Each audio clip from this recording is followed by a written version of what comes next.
I'm on this mining road outside of town. They say not to go inside any of the mine shafts or anything because they contain radioactive materials, but I don't want to go too far out in the middle of nowhere right now because there's supposed to be a big rain event coming tomorrow.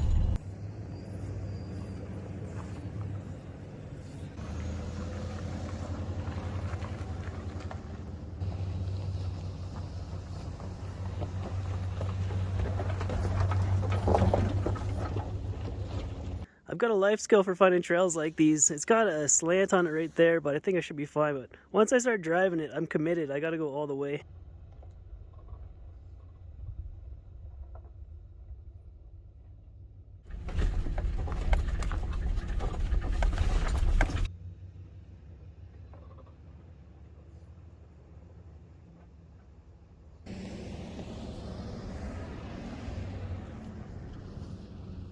There's just always these innocent looking little trails outside of town. Who knows what you're gonna be in for?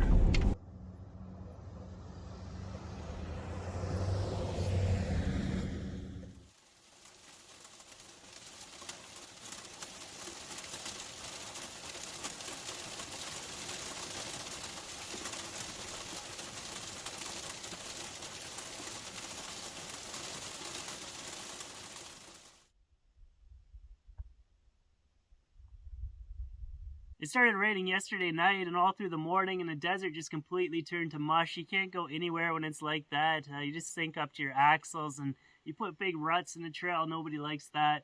But this morning it feels a lot better, like things are starting to harden up again. So I'm going to try to drive over there to the swell and we'll see if we can do some hiking today.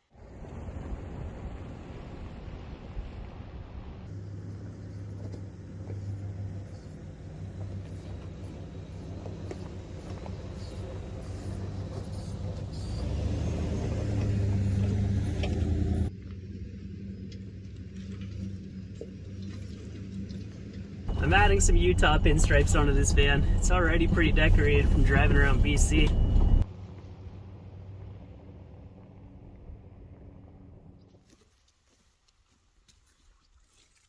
So this hike isn't advertised. You won't find it on any brochures or maps. I don't think it has a name. I found it by using Alpine Quest with the Strava heat maps enabled, so it's probably just locals coming out here that know about it. If it follows up through this canyon, then I think I'll get a good overlook of Mexican Mountain, then it loops back down around through a different canyon.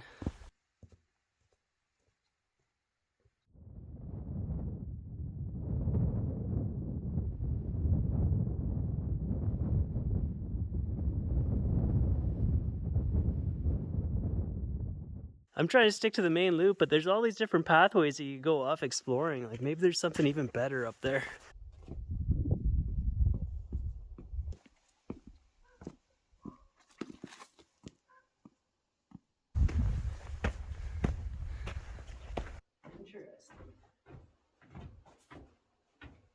The last 2 winters have been hard, just staying busy, staying warm, not dying in an avalanche. This is a welcome change to have all this new territory to explore. Maybe, maybe not. There's nothing to grab onto. I feel like I'm gonna Aaron Ralston myself going through here, but it's safer than the other way. I can't even believe this is a real place. Like, what is this?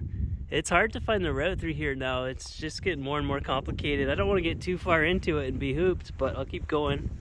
I'm still seeing some cairns here and there, so maybe there is a way to get down. Otherwise, this could be a serious canyoneering route where you need ropes and the whole works.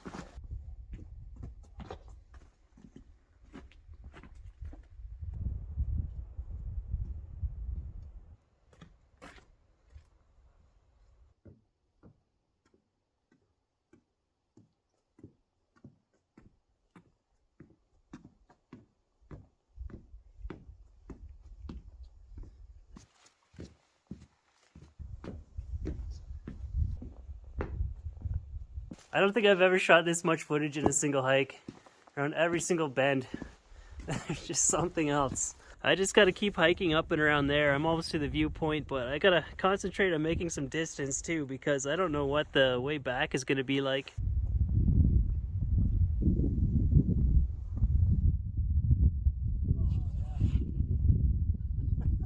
You gotta be careful not to step on these overhanging rocks because they will crack apart under weight. When I'm looking down on the San Rafael River now, and that whole landmass over there is Mexican mountain. I'm just sizing it up, wondering if I can get to the top, maybe up there, then across that over there, but the summit block itself looks like a climb.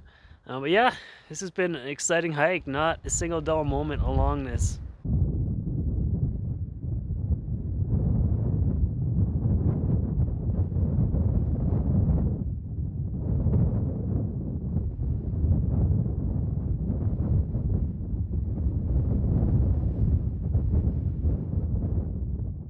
Got about 2 hours of sunlight left. To be wise if I could just focus, concentrate my efforts on getting out of here.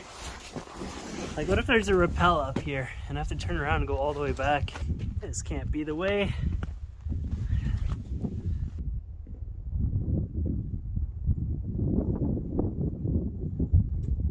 I'm officially sidetracked again. How could I not look in here? Dead end.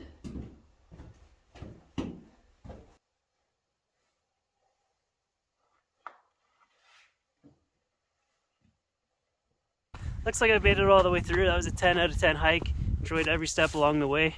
There's maybe 3 different hands-on scrambles, just a tinge of exposure. I get triggered if it's a deadly amount of exposure. This was more like a severe injury type exposure. I post all my routes on Strava if you want to check it out. And it's helpful to have a 4-wheel drive high clearance vehicle if you want to get to this trailhead. It's too warm out to get the wood stove going right now. I'd roast myself.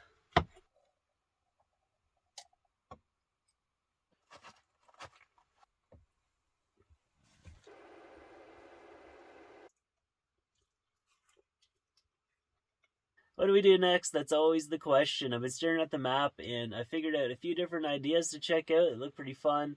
There's something with the van that's been bugging me for the past week. Every time I try to fill up the gas, the handle keeps clicking off, and I searched YouTube, and Scotty Kilmer has educated me on how to fix it, so we'll take a look at that tomorrow morning, see if we can get it repaired.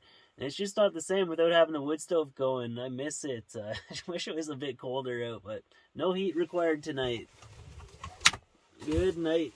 So I was already outside looking at the charcoal canister, and I have a completely different setup than what Scotty Kilmer was showing. So I found a different video where someone took theirs completely off and they blasted water through it, and it just exploded a geyser of dirt. And that was a farming truck, so it'd be in the same kind of conditions that this van has always been in. This was a mining truck before I owned it, so it's been in the dust since day one. But all I can do is try to take all the hoses off, then blast some compressed air through it. I don't know if this will have enough power or not, but hopefully it'll make a difference. So there it is right there, and I have to remove those 3 hoses. It's annoying. They've chosen to use different clip styles for each one, so try to decipher each one of these and try not to break them. I had to push both sides of this clip out on the other end. Now it just comes out like that. This one, squeeze in and pull. With this last one, the 2 barbs had to come over this lip, and I'll probably have to remove this guard so I can get the air compressor in here.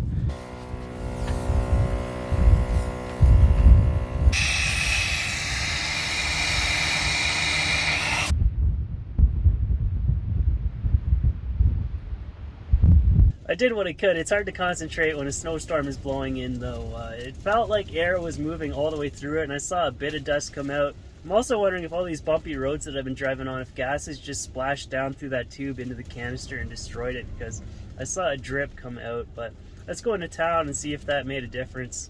If this doesn't work, I could go to the car wash and try to pressure wash it out, but you'd really want it to be 100% dry before you plug it in again. You don't want to introduce water into your fuel system.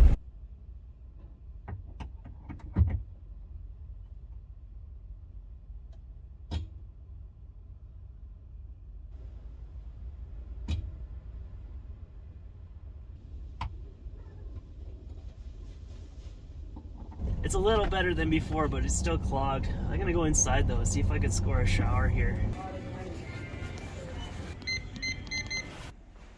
Not too bad.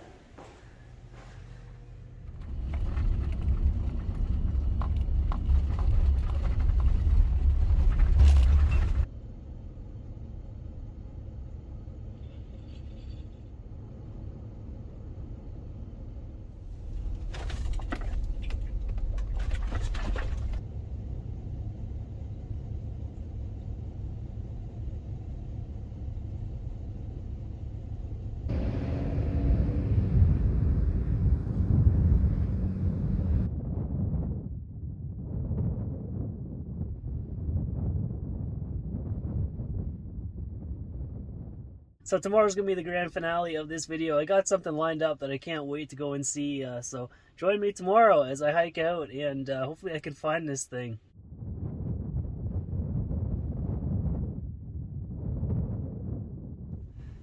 All that wind yesterday brought with it some chilly temperatures. We're firmly back into wood stove territory. The search officially begins. Let's see if we can find this thing I'm looking for. At first glance, it just looks like ordinary ground, but this is cryptobiotic soil, and it's actually alive. And if you step on it, it can take 20 years to 200 years to fully recover. Well, there you go, cryptobiotic soil. Thanks for watching, and I'll see you guys next time. It's not what I'm looking for. I'm just joking around. It's further up here still.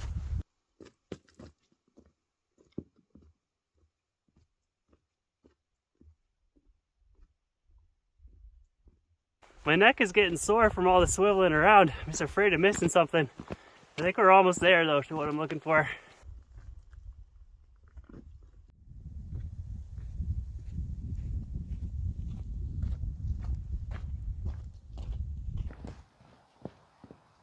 So this is what I was looking for. That's so crazy.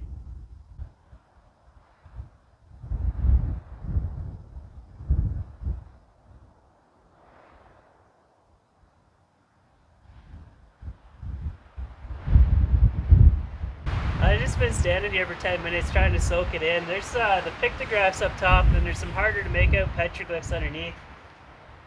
Look at that detail on his hands. It's just incredible. Yeah, it qualifies as a grand finale. So I'm going to keep on hiking back to the van, get the wood stove going. Thanks for watching, and thanks for your support, and I'll see you in the next one.